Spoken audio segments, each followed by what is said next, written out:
name is Ann Sermons Gillis, and I'm Vice President of the Theosophical Order of Service.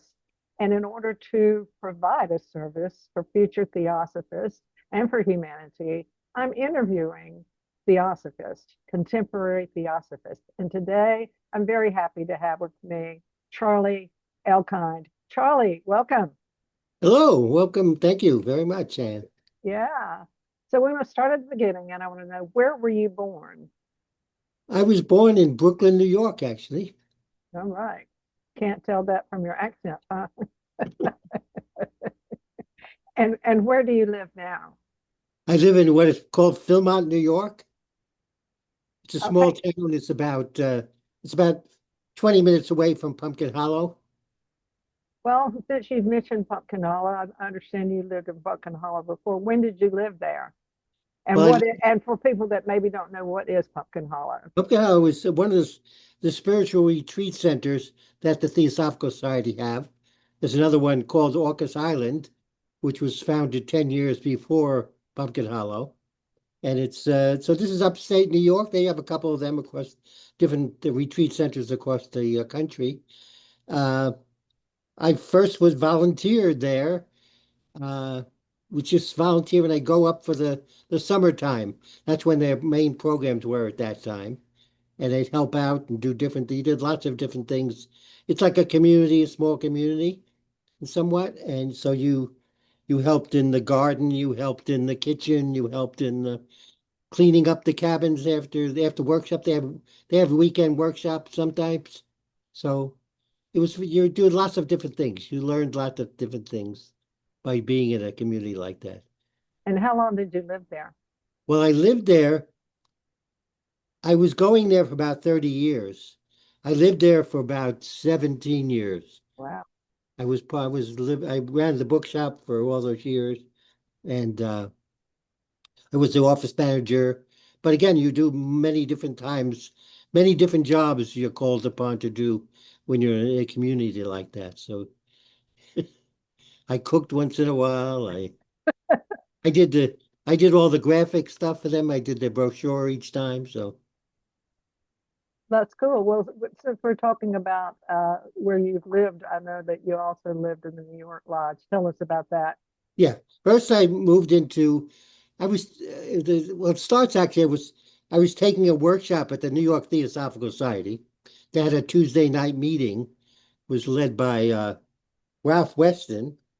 And it was a wonderful class on different spiritual subjects of like astrology, which is one of my interests, and tarot and alchemy and things like that. He was doing it.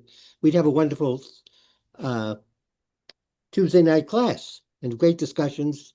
He was a very good leader of discussions. And so I went there most every Tuesday. And some people they went upstate on a vacation. They go up there during the summer. They go up to this place in the country there.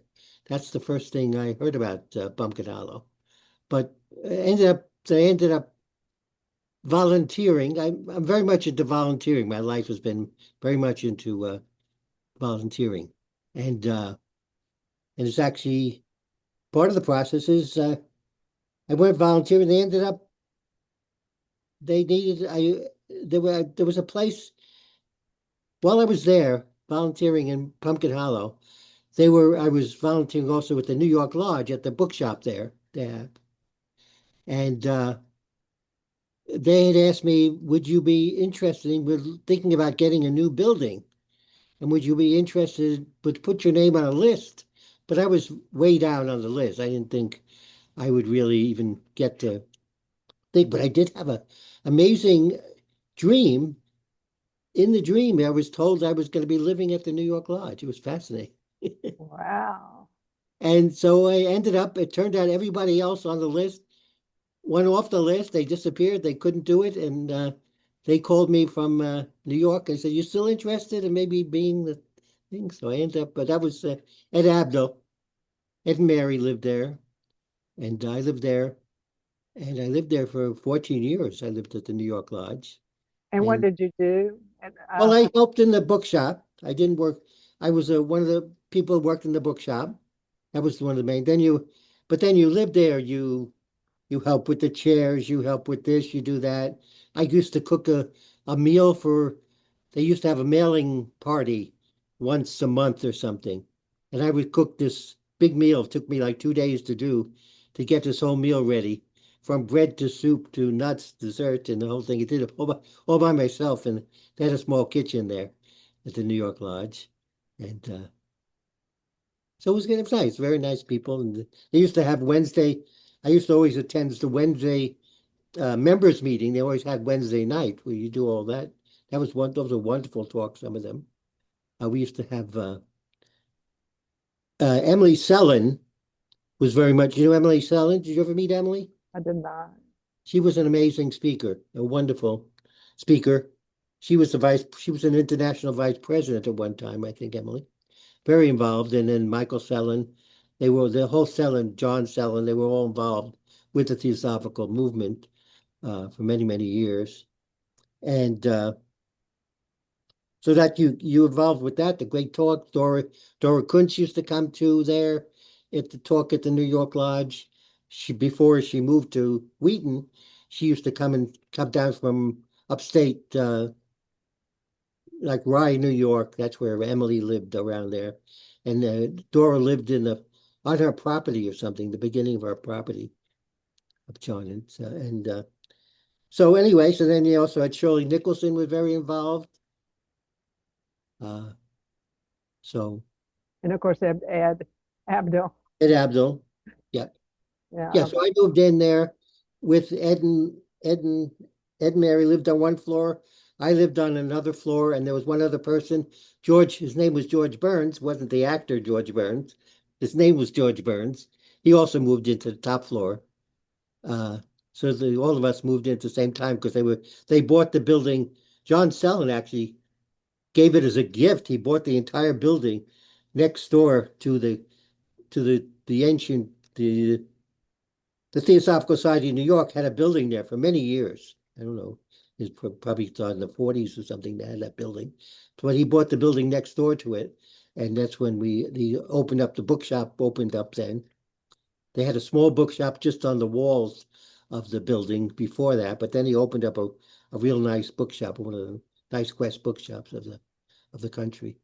So Wonderful. Well, we're going to go now back to the beginning okay, of your life, and that is, were you raised in a religion? my parents were Jewish, but they more holiday Jewish was the more thing, and I wasn't too much into. Truthfully, one thing which I might as well mention, I was very at 13, I got very sick, and I also had one of those death experiences and returned experiences during that time. I had Guillain-Barré syndrome. It's a it's a disease, and I was paralyzed somewhat, For and how long? For how long? it was a couple of months. I was in the hospital there. Wow.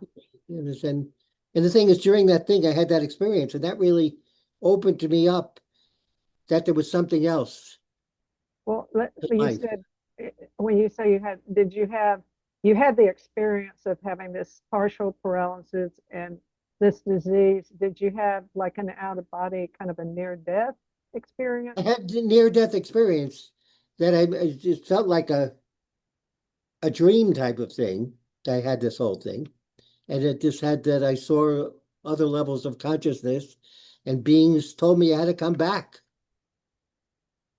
They said, "Okay, you have to." I said, I'm still trying to figure out why, but Well, was that your first experience with something that was bigger than what we normally see? yeah, 13.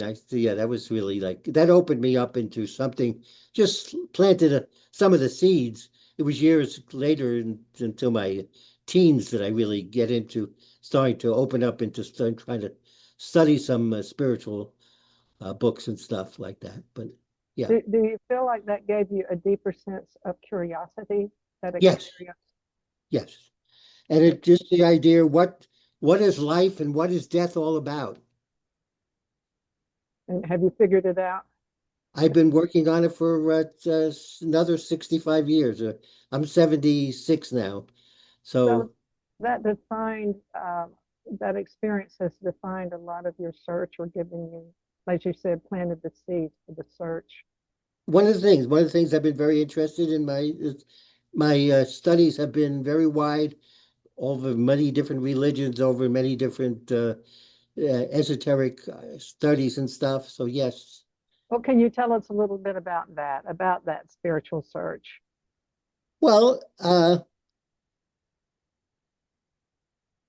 first, I actually had joined some other groups when we first started, like 19, I joined the AMORC, the Rosicrucian group. Hmm, yeah. I used to get letters in the mail or study things, and then I didn't study it as much as I needed to. And then after that, I actually joined a group which is an esoteric mystery type of school called Astara. I don't know if you ever heard of that group. Yeah, Heard of I've heard of both of them. Know So I both was of a them. member of them for many years. It was a very good background. And Similar to who was the leader of that? Elaine Cheney Okay. and her Robert Cheney, her husband. They were out in California. Okay. You get mail, you get the letters in the mail once a month. And I made a decision. I'm really going to study those things when I got them, which I did for many. I was a member of that for many years, and it actually has some connection with Theosophy. They're very much theosophical teachings, and but it was organized into lessons type of things, and different degrees you go through this process. So it's very interesting. So that gave me. So then I was also reading because I was found that place when I moved to New York City. I found the New York Lodge. I was actually taking that class I was talking about on Tuesday nights at the lodge. And so I got used to them and I got books there and stuff like that. So I got interested in theosophical books and other books of a spiritual nature. I don't know. I've been in so many different avenues. I remember, I think it was like 17 or something. I found a book on astrology and it's just like read the thing and I started to look at my planets and then other people and said, wow, there's something to this. So that's been a study for me for many, many years, understanding the symbolism of astrology, the planets and what they represent. And So are you an astrologer? Do you do charts for other people? no, I don't do it. I love the int. I'm a deep student of it, put it that way. Uh, Uh, and I uh, have done charts, but I don't do that, once in a while. Usually I like to share with people who are interested into that themselves, because I don't want to have to try to prove to them that it works. If you're interested and you have some understanding it, I love to chat about it, and that totally fits with how I like to use it and stuff. so it sounds like you've had a very active spiritual life for a Yes. very long time. It started off more or less with a bang of you almost dying, a very dire situation that propelled you, maybe your growth a little bit faster than most teenagers. Other than that experience, and that was an interesting dream that you had, have you had any other what we might call mystical or guiding experiences that you might be willing to share? Well, but in 1972, as I really got it heavily into meditation, I made a real commitment to the spiritual path in 1972. So I was 22 at the time, and I started to become a vegetarian back then, and you know, it really became my life path of trying to understand. And I've had many inner experiences over the years. I don't know, you know, I did have one very powerful one when I was meditating, and I just literally, I think we actually had in one of your classes, we were a part of the group class we'd done together. They were talking about, did you see like light once? Once I had such a mystical experience, my whole head just got totally like this white light just totally took over me. And I was like in bliss for an entire week. I remember that one experience. It was very powerful. But yes, I have many inner experiences in my life. So that's been part of my Do, process. do these experiences seem to guide you or leave you changed? Uh, Waking up every morning is it's every day is a new experience. I don't know. Well, could you speak to the process of intuition? What you think about intuition and how that may have influenced you in your life? I think that, Blavatsky and our leaders were always talking about this as a faculty that we need to develop. Could you speak a little bit about Well, that? intuition is a word which is very two-sided for some people because some people they think it's like a lower thing, intuition. It's just a hunch. But that's in theosophy terms, real intuition is tuning into what is called the Buddhic level of consciousness. So that's a very high level of consciousness beyond even the mind and the higher mind. So that's real intuition. And sometimes I've I feel like I touch an essence of it. It's interesting, but I started after I left Pumpkin Hollow. I actually was very sick there for a while. I got had a prostate cancer, and so I left Pumpkin Hollow. That was in 2007, and I was always involved, relevant to Pumpkin Hollow. I've also been very involved with healing. Healing has been one of the subjects I've been very much into. And I worked with Dora and Dee Krieger both at Pumpkin Hollow. For Dora, I would have Dora at New York Lodge, and at Pumpkin Hollow, she would stay for sometimes a month and a half. So I figured I added up all the time I spent when Dora was there, she would totally take over the place. I mean, it was Dora's Pumpkin Hollow became Dora's place for a while. And I figured out if I take up all the time I spent, I probably lived with Dora for 3 years, like every Well, day. That's how it adds up in time wise for all those years. when you were studying healing, and I'm very jealous of that, that was one of my first entrance into theosophy, even though I didn't know it, with Therapeutic Touch and Dolores Krieger's book. Yeah. So when you were studying that, were you studying that for healing yourself, or did you use that with other people? Did you become a healer for other people as well? Well, that's interesting. I was talking about these other schools. Other schools, even before I found out about therapeutic touch, I had been interested in energy healing as a thing, as an idea, and working with the forces like that. So when I went to Pumpkin Hollow, just to volunteer, you would always get involved with the nurses treating people. Had lots of treatments over the years from Dora, from Dee. Became very good friends with both Dee and Dora. Now I'm still very much involved with the Therapeutic Touch nurses, but they're actually just starting their big program, which Dee started out in Montana, the dialogues. It's actually just starting at the end of this week here, which I'll be going to partly online there. But I used to go to Montana every year when the dialogue started about 2010, and I stayed at Dee's house every year while the dialogues went on. And we'd have great discussions because she was a she was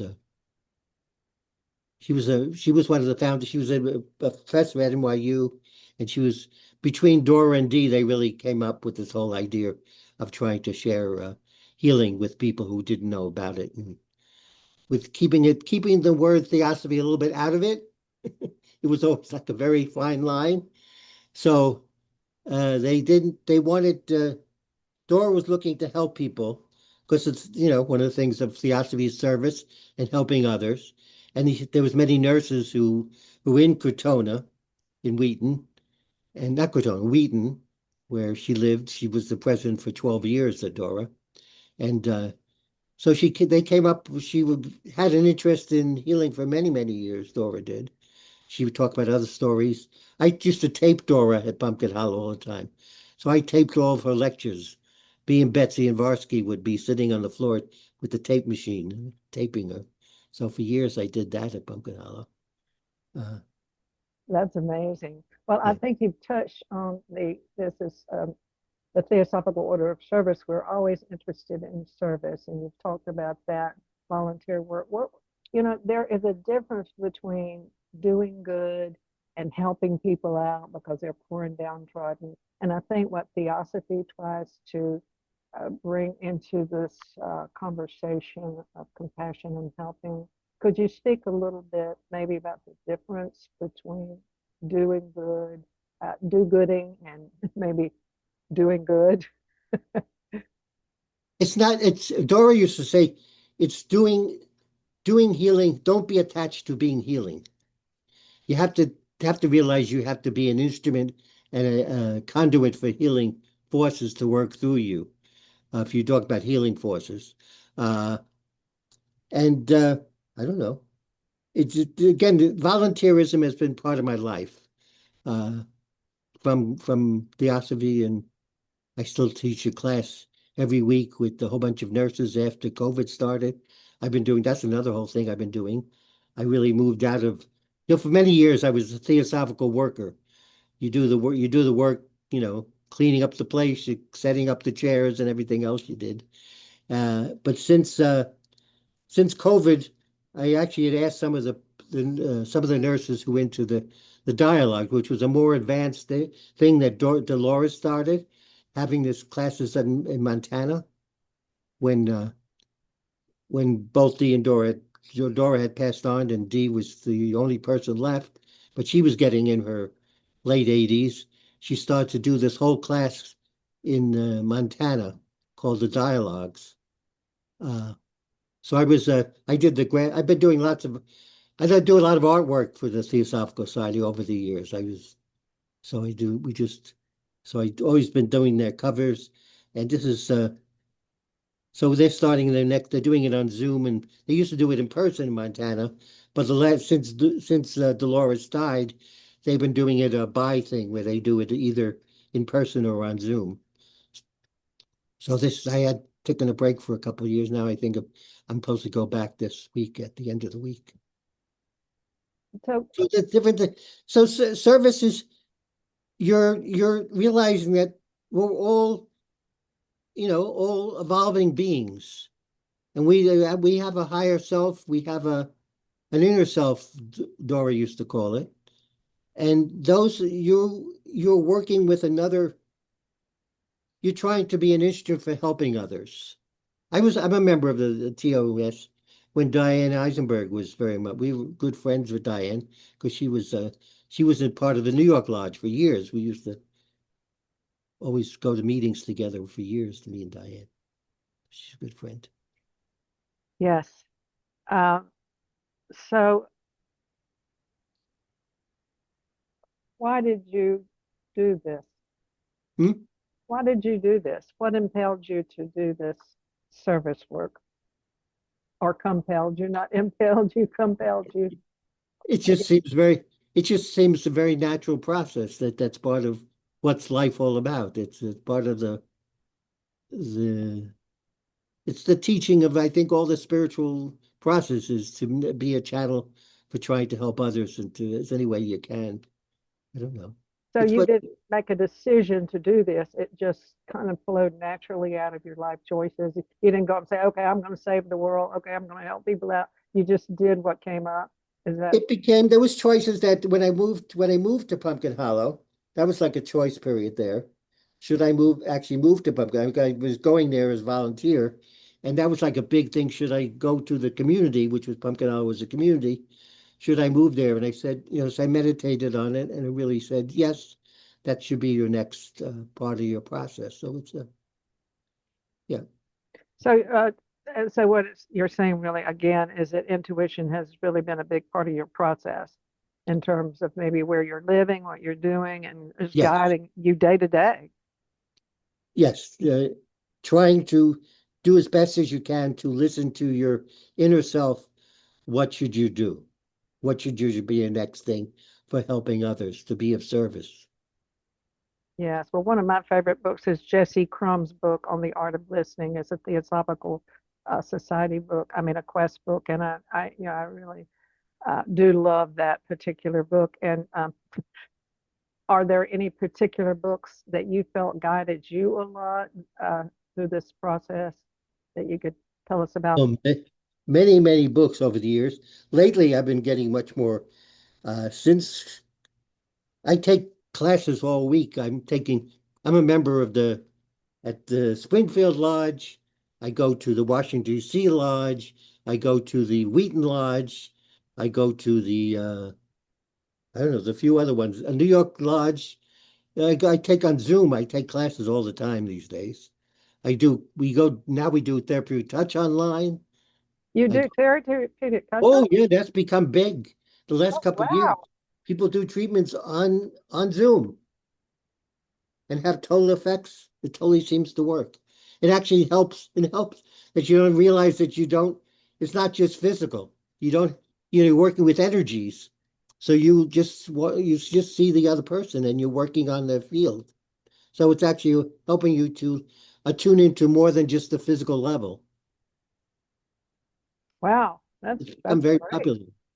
So I go to a Canada group.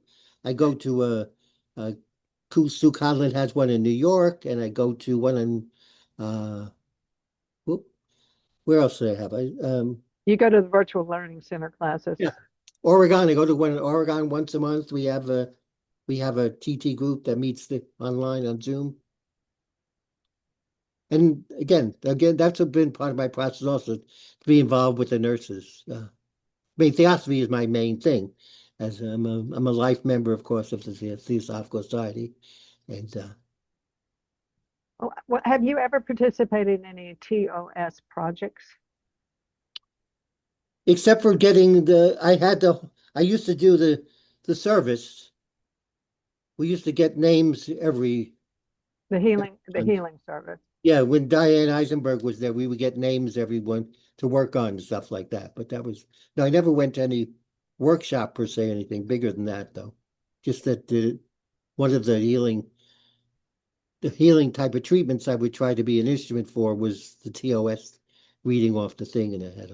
Yes, and then lodges have their own special events in terms of TOS projects. Like I Right. know the New York Lodge had one, a clothing drive, I Ah, believe, for coats and so forth last winter. And that was Debbie Lee was doing that, right? I don't know, I know that Stephen Braun was involved. Oh, right. Excuse me. Yeah, so there are many different ways that we can serve, um, in addition to um, the kind of work that you did in the Healing Center, but there are also projects that we have all along, which I'm sure you participated in, and that you're just not bringing them into mind in this moment, uh, because we don't even often call them a TOS project. People just say, let's do this, let's help out the homeless, let's do this, and you don't even realize it's TOS.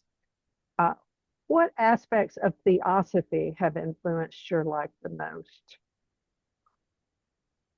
It's such a wide range. It affects every area of my life in some way.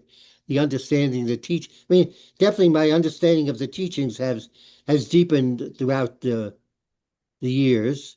And since COVID, I've actually been able to all these other classes. They've got wonderful, like Jeffrey Baborka. You know his books, Jeffrey Baborka. He did Uh, the no, Divine Plan. I don't, but it sounds Oh, great. it's an amazing book. And amazing. They always had it at Krotona. When I went to visit Krotona, they always had it in the rooms. They always had a copy of the Divine Plan. And like he took the secret doctrine and tried to make it more organized and better organized. But he's a wonderful teacher. He's very heavy. So in the last couple of years, I've been getting more into the secret doctrine, more into the divine plan, more into the Muhammad letters, more into the deeper teachings of the process, and getting more out of it. I think. So it used to be that we did more solitary study. It seems since we have Zoom and you have all these different opportunities that we can read, and we can also have other people give their input into their understanding, which really broadens the understanding, the collective unconsciousness that we share in groups. And so our technology has done some things that are not so great in our lives, but it's also expanded in ways that we probably never thought about 50 years ago. It's a dual process. I think spirituality is you do stuff by yourself, you do stuff within groups. I meditate by myself, but I also take part in lots of group meditations. The TT nurses have been doing since COVID started. Every Friday at noontime, they have a meditation to send peace to the world. They've been doing this every Friday since COVID started, and they do it. Different people do lead the meditation. It's been a very nice and very powerful healing meditation. They do. I do meditations Again, once COVID started, I actually started teaching myself, moving myself out of the worker theosophy into the teaching mode a little bit when the COVID started. So I asked some of the TT nurses if they were interested in maybe to get into the more spiritual aspects of therapeutic touch. And so we originally had like 20 some people. Now we have 15 people who've been meeting every Thursday for a couple of years now. And we're having wonderful. We did many different types of um books and different subjects. We did life after death. We did life between lives. We did I don't know. We did astrology, tarot, symbolism. We did lots of different things, and then we did a theosophy class with the nurses. See, some of them don't. Some of the TT nurses don't know theosophy. Interesting enough, some of them do, but some of them don't really. So because they wanted to keep that separate, so you didn't have to follow theosophy in order to be a TT nurse. And they've Well, if you were explaining theosophy to some of these people that didn't know theosophy, what would you say to them? What do you say to somebody that's a neophyte? They don't know. well, it's interesting. I'm really one of the people who really always try to bring in theosophy. They're not always happy with that, but I always do. I do try to say, well, the background of therapeutic touch is really theosophical teachings, understanding that we live on multiple levels of consciousness, and they all work together, and to it's part of the how it all works. So And some people work with healing. They're just really working with the etheric field, you know, just with the energy field. And other people are working it from a much deeper.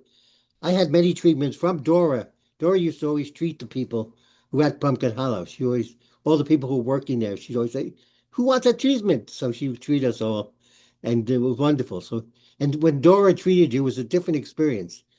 You could really feel a lot of the nurses just, they're doing the working with your physical body, maybe your etheric, but you could feel that Dora was trying to work from your inner self. I did at least. She was trying to really balance out your inner levels of consciousness from that higher level. And it was a different experience. So so if you were speaking to somebody on the street, so to speak, let's say you were in an airplane and somebody was sitting beside you, and somehow, and maybe you were reading a book, and on the front it says Theosophy for Dummies or something like that. In other words, they could read the title, and they said, "Tell me, what is theosophy?" What would you say to them? theosophy is a way to try to understand and what life and death is all about. What does it mean? What is the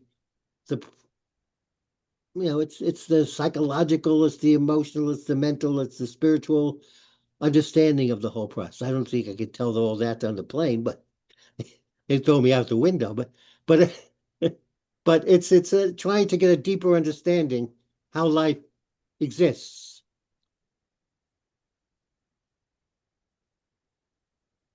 I don't know. I mean, to me, it's such a much in its truth, it's such a multi-dimensional understanding of trying to make it how it understands, and different people are attracted to different. I've been involved with many different spiritual groups over the years, just uh, just socially or anything else, and they all. I used to go to the Sufis. I used to go there. The Message of the Abode is a big Sufi center. I used to go for the Sufi dancing they used to have. I used to go to Sufi dancing they had in the Cathedral of St. John and the Divine, the big, gigantic cathedral in New York City. When I was there, I used to go to, I've gone to Buddhist meditations and things. I've gone to Hindu stuff and all the different religions I've touched upon. And I so this and again, theosophy is trying to get to the core energy behind them all. That's what how I see theosophy. What is the fundamental core teachings behind all religions? And the more esoteric understanding is where theosophy is as its keynote to me. The perennialism. And Yeah. also, when you talk about theosophy being multidimensional, it's almost like we can say it's got so many different layers that once you get through with one, you can go to the other. So we never run out of things to discover and to integrate into our spiritual lives because of this multidimensionality that you're speaking of. Yeah, Um, and also that we do have it's very practical. We have a physical body, we have an etheric energy, light body, we have an emotional body, we have a mental body. See, all these different things are very active in our life, and that's the personality level. But then beyond the personality, we have the soul level, or you call it whatever you're going to call it, the causal level. And then beyond that is even this more spiritual process.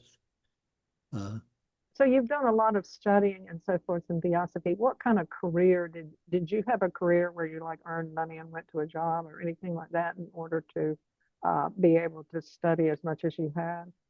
no, actually, I've worked for nonprofit most of my life, and most of my life, I was one time I was taking accounting or something, so I was able to do the the bo- the books at Pumpkin Hollow. I did the bookkeeping. I don't know.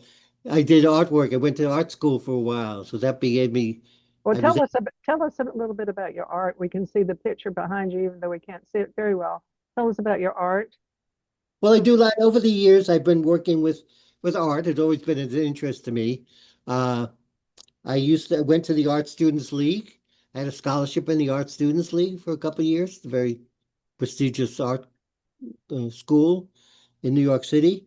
I then got very much into AI art recently, art done with the computer stuff, and then blending it together, making collage of it, not just straight AI, but collage things of blending.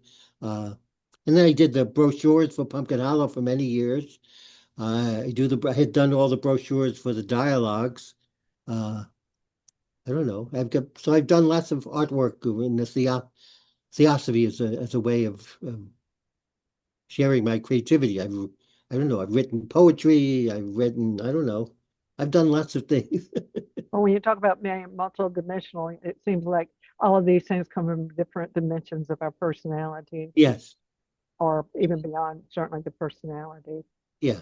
Yes, that's absolutely amazing.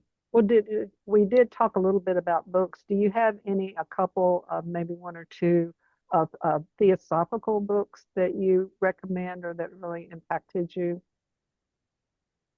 Well, there was one time I was reading a lot of Annie Besant and Ledbetter's books. And then I moved into more, I would say, heavier things when you get into the secret doctrine. Again, the Jeffrey Walker I love his books. I mean, they're not easy. They're like the secret doctrine, but he takes the secret doctrine, makes it a little bit more organized in some way for somebody who's, I don't know. Yeah, they could use some. That sounds good. Made them organized in We're some. doing that Pablo Sender's book on the secret doctrine. We've been doing that on the Wheaton class, which has been interesting. So what happened was once I left Pumpkin Hollow, because I was a member of I led this Pumpkin Hollow group. Only had a small group of us who had a theosophy group at Pumpkin Hollow. And when I left that, I didn't have a group to go to. So then I found out that Wheaton did have an online class. This is before Zoom. So you couldn't talk in those classes. You could only type out, and somebody else would read what you typed out. That's why I got into this pattern of typing out stuff. So Yeah. that's what it started. So I actually would have a meditation before the class started for myself. If there's anything that I know or I can be an instrument for sharing, let me be the instrument. So that has been a meditation in myself. And so then what happened was I started typing out stuff. And it's really become a very interesting process that I get into this type of interconnection in some way that I share stuff in lots of different groups I belong to. Yeah, So wonderful, wonderful. Well, in closing now, I just wonder, is there anything that has been of interest to you in theosophy or in your life that we might talk about? Oh, for example, have you ever gone on a spiritual pilgrimage? Like you specifically said, I am going here to learn, specifically, uh, a pilgrimage. People go to Spain and all the. I haven't traveled too much. I did go to Krotona quite a few times. That was a wonderful experience. And Joy Mills was a wonderful teacher. She was really one of the highlights of my student taking classes with Joy at Krotona. And I've been to Krotona a few times, uh, that whole cycle there. I stayed there for like a month or something. I helped out Marcia Markey, who used to run the bookshop at Krotona.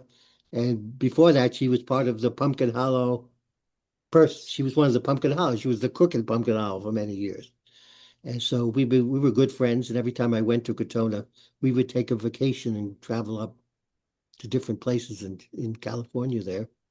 But other than that, I haven't been really a world traveler at all. I haven't had the money or the time or the inclination. It's not in my astrology chart. What can I say? That's not one of my I I've still love traveling inwardly for lots of different ideas throughout the whole universe. They're studying stuff, but not physical travel as much. So Well, it sounds like you have had some spiritual pilgrimages that they've been based theosophically, the places that you went, and I always reminding when I'm thinking about not going far from home. Ramana Maharshi went when he moved to Tiruvannamalai, which was not all that far from where he was born. He never left there, and he right, stayed there his entire life. He didn't drive a car. He didn't go out. He was right there in his ashram. And of course, he was one of the greatest spiritual leaders that we talk about in contemporary times. And he didn't go anywhere. Except, as you're saying, the inner journey is probably the greatest spiritual pilgrimage that we ever go on, discovering ourselves and the path to discovering that. Well, do you have any word in closing? Do you have any words of anything that we might have left out, or any advice, any closing words? that we it's a long. That was one thing. Theosophy, understanding and from theosophy made me understand it's a long, long process. Evolution, the whole idea of evolution understanding from a theosophical point of view, it's a long, long process. We're evolving. We're all part of this. We're all part of the oneness. We're always part of the oneness, the wholeness, the one. But the processes we're evolving as beings, and that's taking a long, long, prolonged, long process over many, many lifetimes. And it's a slow, long process, and we slowly evolve and slowly awaken to different parts of our being.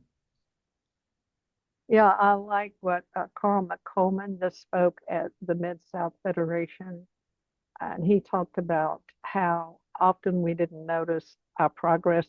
We might meditate, and our minds just won't be where they want to be. And even after we are seasoned meditators, we have those times where the mind just does not cooperate. He says, but what one of the things that we'll notice is that after we're doing it and we really may not think anything is happening, people will say, you're really different. What's going on? And we don't notice it, but other people notice it. And so this, as you're talking, this long process changes us. And sometimes it's so subtle we don't even notice ourselves. This change is occurring. So Yeah, thank you. Yeah. Or you have anything else on that? no, just thank you. Thank you for sharing. All right. And thank you so much for being with us today, Charlie. Take care.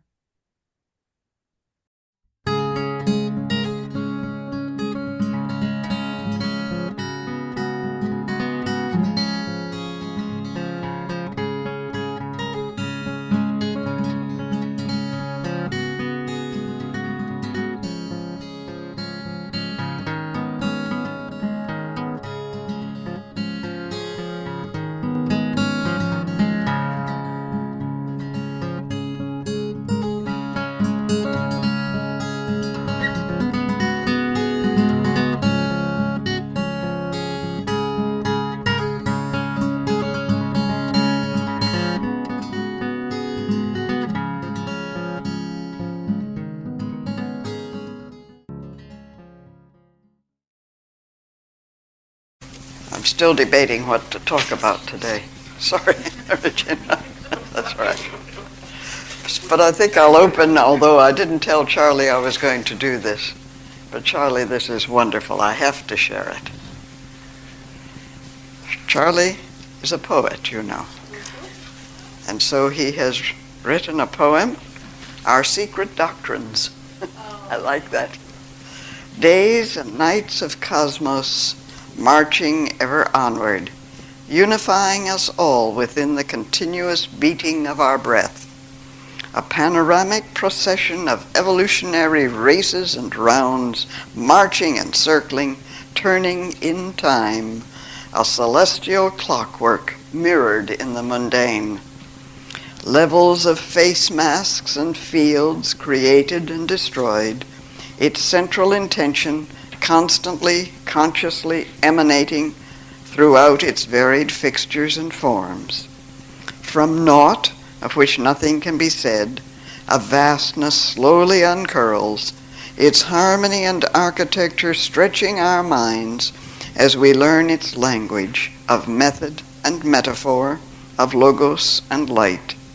We live moved within a mystery, speaking a multitude of words, sacredly, secretly pronounced as one. Beautiful. Beautiful, Charlie. Wonderful. Thank you very much.